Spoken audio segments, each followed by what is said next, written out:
maha tinggi, tetapi Allah yang maha tinggi, yang dasar yang suci, yang tak dapat dijangkau oleh manusia yang berdosa.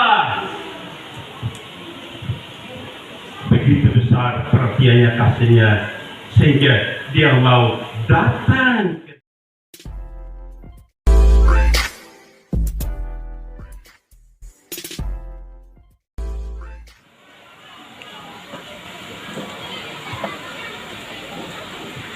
Kalau merayakan hari Natal hanya kita sekedar mengingat kelahiran Tuhan Yesus dengan berbagai kegiatan-kegiatan kita lakukan, pujian, penyembahan, dan berbagai hal yang lain, makan, minum, maka sesungguhnya itu tidak berarti apa-apa bagi kita berdua. Amin.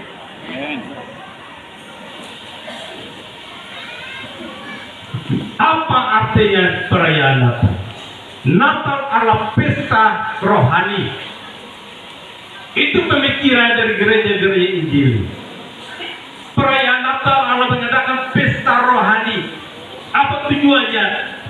Supaya membawa manusia berjumpa dengan Kristus.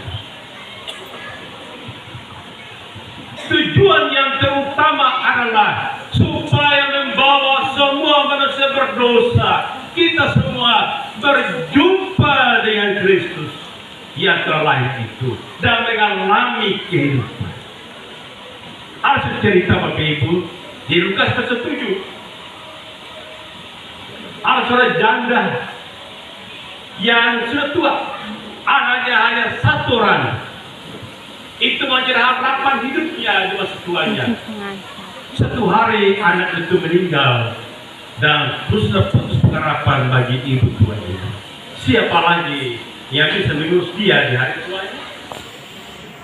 Ia begitu sedih dan menangis. Oleh karena sudah habis harapan hidupnya. Tapi ketika anak itu diusung keluar dari kubur, berjumpa dengan Tuhan Yesus rombongannya, maka itu menjama akan usungan itu dan anak itu menjadi hidup kembali. Dan ibunya bersuka cita, bergembira, dan terhapuslah air matanya. Perjumpaan dengan Yesus Kristus itu tujuan kita. Mengalami kehidupan, mengalami hidup yang baru, mengalami pembaruan. Itulah tujuan Natal kita. Bapak Ibu, sebab itu Natal nasional yang kita ingat sepanjang Desember ini mengenai Lukas pasal 2 ayat 12. Kemuliaan bagi Allah di tempat yang maha tinggi, damai sejahtera di bumi yang manusia berkenan kepadanya. Yang pertama menyapa sukacita yang begitu luar biasa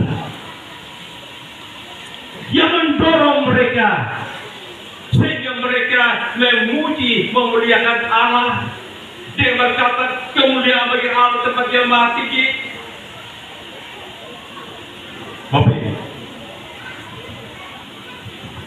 Begitu besarnya sukacita mereka memuliakan Allah. Oleh karena malaikat berkata, jangan takut. Ayat 10 Lukas pasal 2 ayat 10 dan 11. Jangan takut. Hari ini aku beritakan kepadamu kesukaan besar bagi segala bangsa. Hari ini telah lahir bagimu juru selamat di kota Daud, yaitu Kristus Tuhan. Itu dia Bapak Ibu. Itu yang membuat para malaikat itu bersuka cita oleh karena kelahiran Tuhan Yesus. Mengapa begitu? Malaikat bersuka cita, balas bersuka cita karena kelahiran Tuhan Yesus.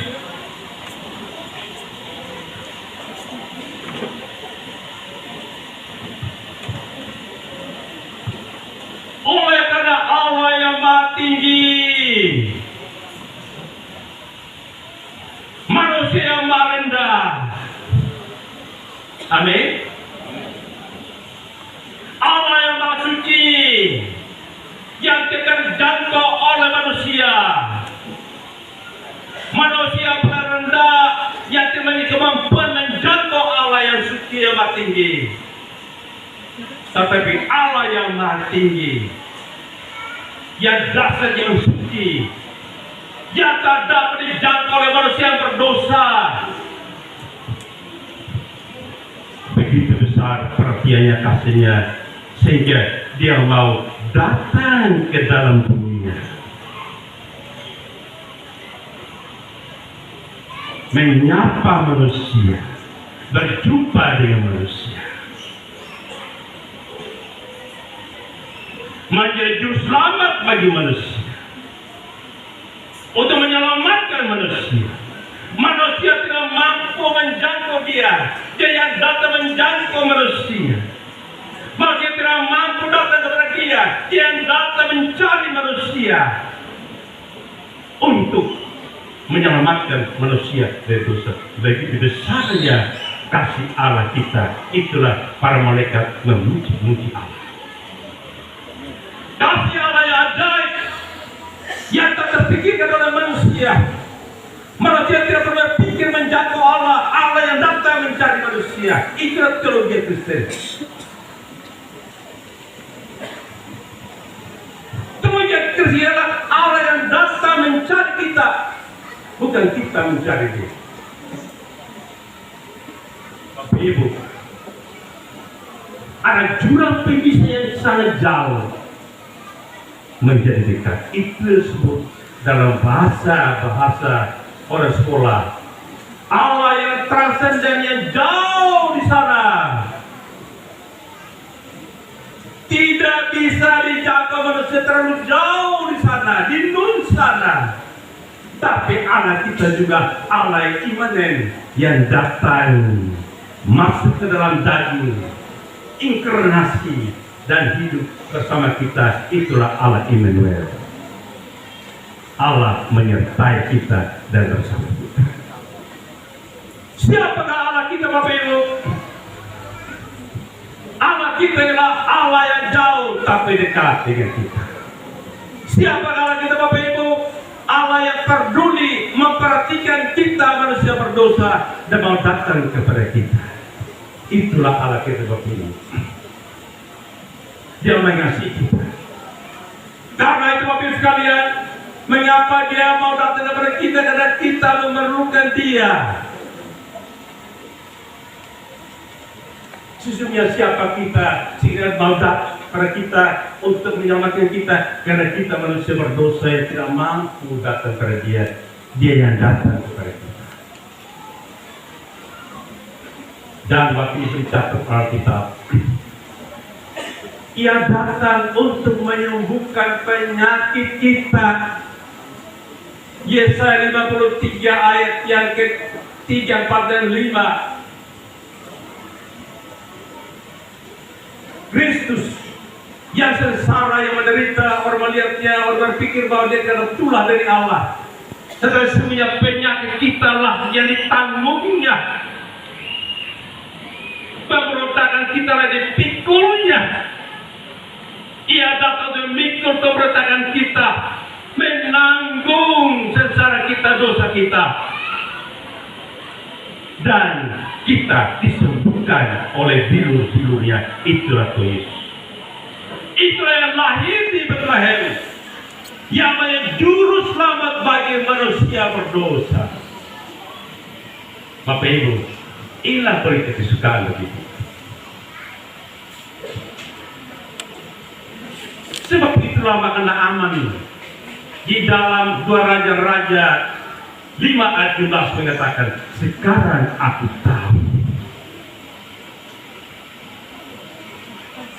bahwa tidak ada Allah di bumi, hanya ada di Israel. Amin.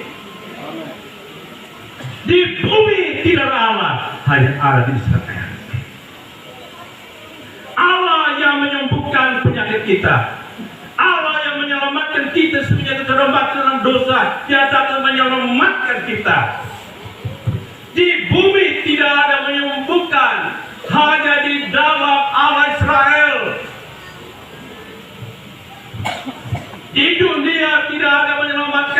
kita hanya Allah Juru Selamat kita di dalam Yesus Kristus yang dikatakan dia Juru Selamat manusia. Bapak Ibu,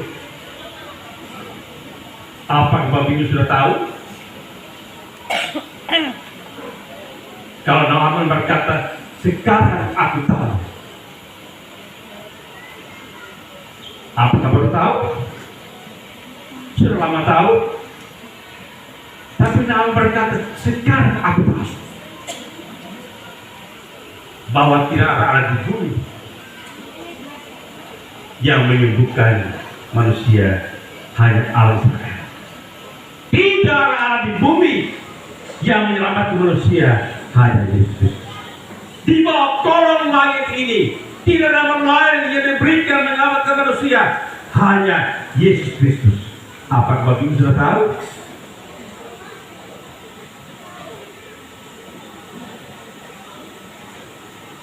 Ini yang mau meyakinkan kita,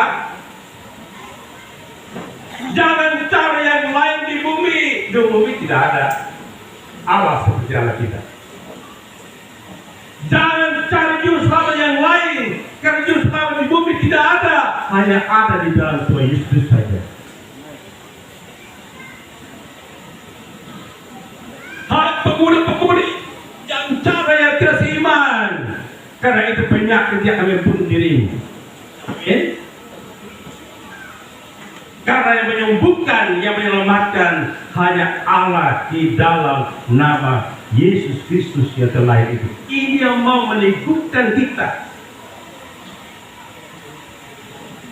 supaya kita pegang penuh teguh kepada iman kita kepada Kristus, bahwa dialah satu-satunya, tidak ada di bumi kecuali dia dalam hidupku. Mengapa ini perlu Bapak Ibu? Karena banyak orang sudah menjadi Kristen bertahun-tahun ke gereja beribadah, lama-lama mereka tinggalkan terus. Iya. Terus saya menjadi sejarah atau gitu mereka. Kaum muda yang meninggal untuk Yesus, orang tua juga berkata begini pada orang-orang tua kita, aku tahu bahwa hanya dialah yang menyembuhkan di bumi, hanya dialah yang menyembuhkan. Aku tahu itu. Tapi minta maaf ya Pak ya, di kuburan juga ada penyembuhan. Amin. Kita jujur aja Bapak Ibu, di kuburan juga menyembuhkan Bapak Ibu. Saya dengar baru-baru ini ada yang sakit dan nggak bisa disembuhkan, masih berdoa dan belum sembuh juga. Lalu mereka berkata, oh ini harus pergi ke kubur opungnya.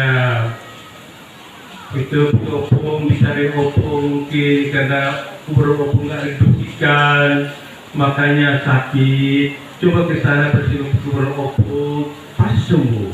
Jadi aku tahu di bumi ini, ya kan, hanya Allah yang menyembuhkan. Tetapi aku tahu juga di kuburan juga menyembuhkanku. Apakah ini iman yang benar Bapak Ibu? Kita jujur aja caranya Bapak Ibu, ini masih banyak orang Kristen seperti ini. Karena banyak orang Kristen juga meninggalkan Tuhan Yesus. Dengan berbagai hal saya jumpa juga tempat pelayanan kami. Karena jabatan, tertulis jabatan ditinggalkan Tuhan Yesus. Tadinya beribadah, sekarang karena mendapat jabatan akhirnya tidak lagi gereja, tidak lagi beribadah. Jumpa dengan saya dan hanya malu-malu untuk mendekati saya. Karena jabatan tinggalkan Tuhan Yesus. Karena itu maka Naaman bertanya, sekarang aku tahu. Aku bertanya balik pada Bapak Ibu, apakah Bapak Ibu sudah tahu? Sudah tahu letak di mana? Sedalam apa Bapak Ibu tahu? Sekuat itu juga Bapak Ibu berdiri teguh di jalan dia. Ketahuilah, di bumi tidak ada Allah yang menyembuhkanmu. Di bumi tidak ada Allah yang menyelamatkanmu. Dialah Yesus telah lahir yang menyelamatkan kita. Di dunia banyak juru masak, juru mudi, juru koki, juru selamat. Berapa begitu? Satu ya? Satu lah. Apa ada dua? Juru mudi banyak, juru koki banyak, juru rawat banyak, juru selamatnya satu. Ini bukan ekstrim. Dan memang itu kata kitab. Karena itu pegang teguh Yesus Kristus satu-satunya dalam hidupmu. Jangan sampai Bapak Ibu Saudara. Arti begini begini. Kekayaan, kemuliaan boleh kau ambil, jangan kau ambil Yesus dariku. Sama siapa Bapak Ibu? Kekayaan boleh kau ambil, kemuliaan boleh kau ambil, kehormatan boleh kau ambil, tapi jangan ambil Yesus daripadaku. Itu yang orang yang sudah tahu siapa Allah.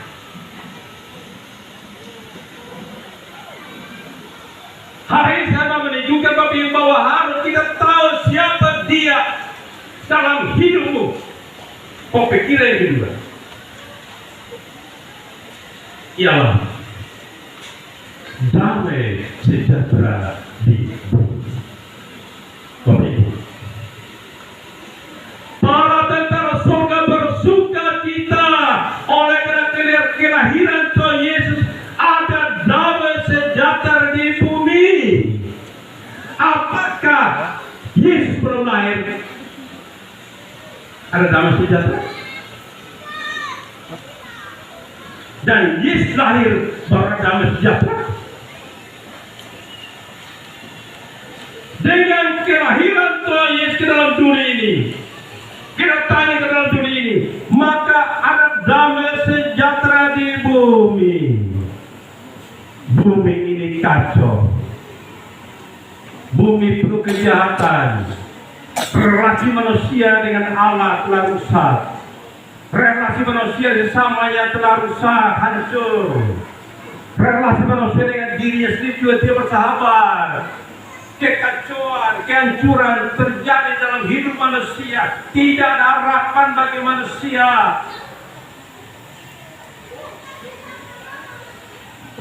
Yesus lahir dan datang, maka damai sejahtera di bumi ialah Ia datang memulihkan hubungan kita dengan Allah, hubungan kita dengan sesama manusia, hubungan kita dengan diri kita sendiri. Pemulihan itu terjadi. Damai sejahtera yang sejati dalam hidup kita. Enggak kenapa. Kalau Bapak Ibu bertanya begini, kalau sejahtera dalam di bumi, faktanya gimana Pak? Masih banyak ancaman di sana di sini, masih banyak kejahatan di sana. Di sana masyarakat ketakutan, wanita cantik berjalan sendirian tengah malam, takut dirampok, diculik. Lalu bagaimana kata firman Tuhan? Kelahirannya damai di bumi. Poin ketiga, betul, damai sejahtera di bumi hanya bagi orang yang berkenan kepada Dia. Amin. Itu tidak semua orang. Ia datang semua orang, memanggil semua orang datang kepada Dia. Tapi damai sejahtera yang sejati, yang dinikmati oleh pribadi-pribadi yang berkenan kepada Dia. Orang yang berkenan kepada Dia, Dia yang berkenan memberikan damai sejahtera itu. Maka damai sejahtera itu ada dalam hatinya, menjadi miliknya, menjadi sumber. Dan membawa damai sejahtera. Matius 5 ayat 9. Berbahagialah orang yang mau damai, karena mereka disebut anak-anak Allah. Amin. Jadi kalau orang tidak mau damai, itu sebut apa Bapak Ibu? Yang pantasnya orang Kristen sudah bertahun-tahun, tapi dia tidak mau damai, membawa kecohan, keributan, gereja pecah, yayasan pecah, karena kepentingan diri, sikut menyikut, hamba Tuhan, hamba Tuhan majelis, jemaat dengan jemaat, perebutan harta, uang, pecah belah, sikap menyikat. Di mana damai sejahtera itu? Damai sejahtera ternyata ada di luar. Amin. Luar. Ini yang terjadi Bapak Ibu. Terlepas dari jemaat, hamba Tuhan juga, ya, sampai siku-siku. Saya ulangi, gereja-gereja di mana-mana pecah. Yayasan pecah. Mengapa demikian? Karena TPI. Amin. Doanya berkata, aku ini benda mati, tidak bersuara, tapi hamba Tuhan juga memperhamba aku. Semua orang berhamba aku, baik jemaat, baik hamba Tuhan, kecil besar, memperhamba aku. Padahal aku ini benda mati. Amin. Di manakah damai sejahtera yang sejati itu? Orang yang memiliki damai sejahtera dari Allah, dan Allah berkenan kepada dia, dia menjadi sumber damai sejahtera dan mengalirkan damai sejahtera itu dinikmati oleh banyak orang.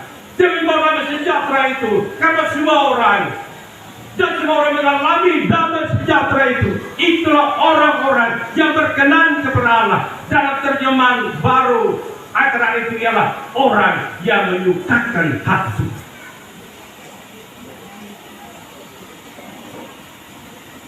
Orang-orang yang telah menerima damai sejahtera dari Allah ialah orang yang hidupnya menyukakan hati Allah. Terjemahan hari-hari kalau lebih terakhir Lukas pasal 2 ayat 12.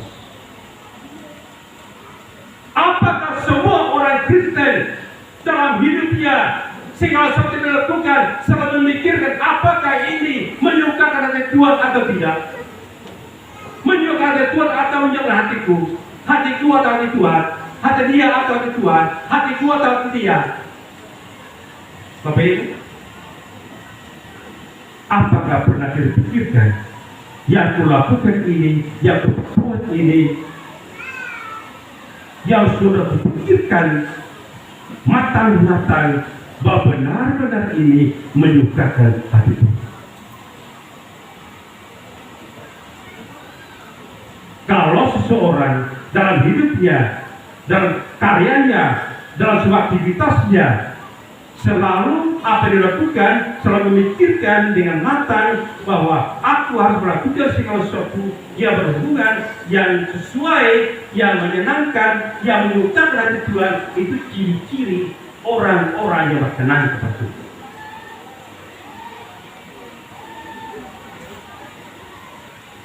Tapi orang yang ikut nafsu,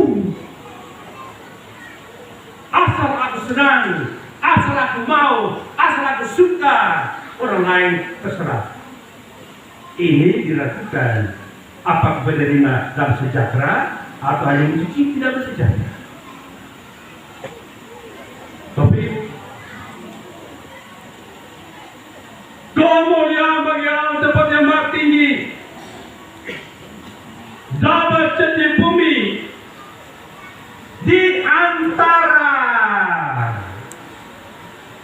semua yang penting, tidak semua, di antara semua ini yang berkenan kepada Tuhan.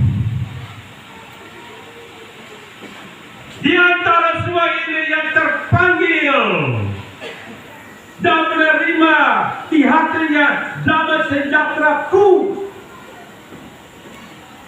Dan pasti mereka-mereka ini di mana saja berada, mereka menyukakan hati. Bapak Ibu, ini hal yang penting untuk kita. Dalam dunia ini kita berkarya, kita berusaha, baik dalam segala hal, baik berusaha menjadi kaya, menjadi pejabat, pemerintah, menjadi apa saja. Tuhan tidak, Tuhan berkenan, Tuhan tidak keberatan. Tetapi yang Tuhan mau adalah, apakah semua yang kamu lakukan ini kamu pikirkan, pertimbangkan, berkenan kepadaku. Kamu menjadi anggota DPR, lakukan tugas itu yang berkenan kepadaku. Kamu menjadi polisi, lakukan tugas itu dengan baik yang berkenan kepadaku. Kau sebagai orang kaya, konglomerat, silakan lakukan itu yang berkenan kepadaku, yang hidup memuliakanku. Itu apa? Kalau demikian, maka kita menjadi orang yang menjadi berkat. Dan itulah panggilan Tuhan bagi kita sebagai umatnya di tengah-tengah dunia. Sebab itu Tuhan dikatakan sendiri, kamu adalah garam dan terang dunia. Bukan orang lain.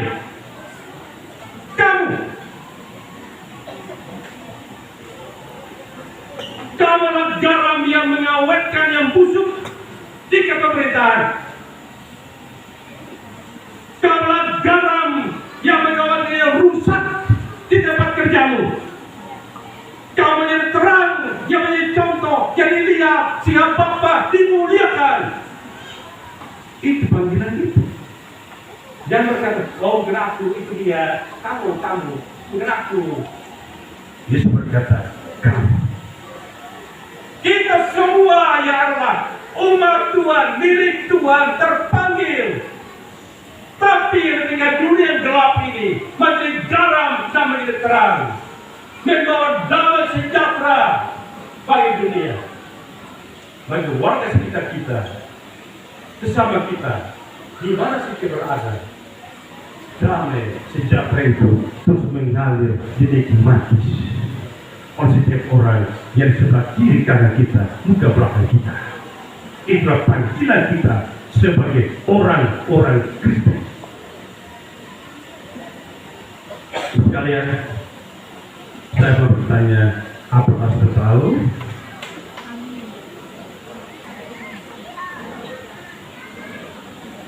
Sudah tahu Bapak Ibu? Namun berkata, sekarang aku tahu.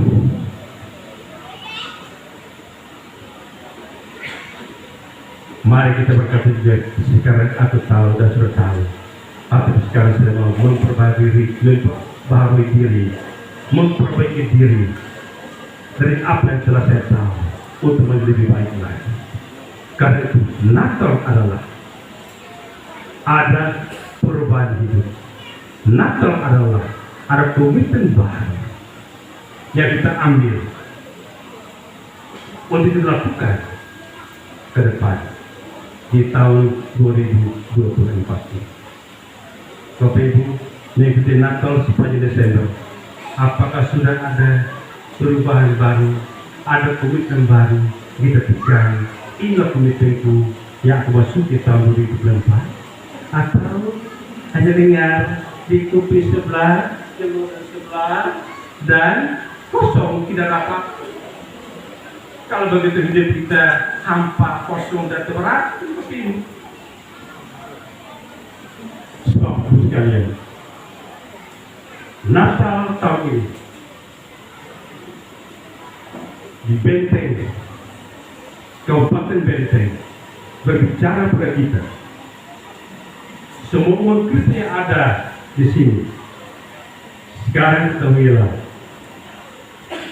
ketahuilah, dialah tidak ada alat di bumi yang menyembuhkan hanya Allah Yesus. lain yang menyelamatkanmu hanya di dalam Yesus Kristus. Amin.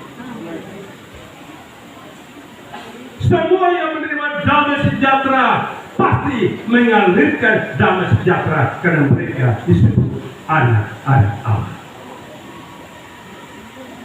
Yang membawa kerusuhan, kekacauan, silakan Bapak sendiri sebut mau dimakan apa. Nanti saya sebut Bapak tersinggung. Amin. Dan silakan sebut sendiri.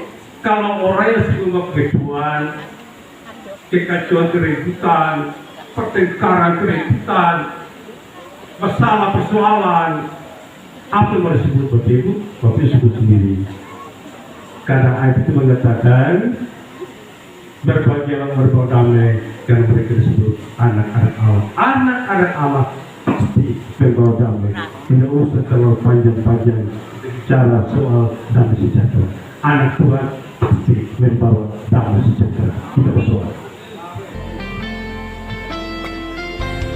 Kita berdoa di surga. Kami bersyukur kepada-Mu ya Tuhan.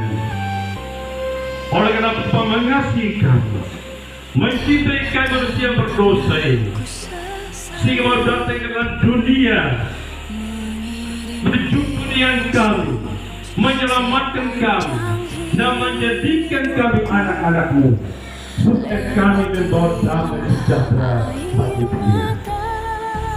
Padalah kami ya Tuhan, jadilah kami dari alat-Mu, dengan kuasa Roh yang kudus melengkapi kami seperti manapun kami berada. Nama Tuhan terus dimuliakan. Terus dimuliakan. Di dalam nama Tuhan Yesus kami berdoa dan dikasih Tuhan.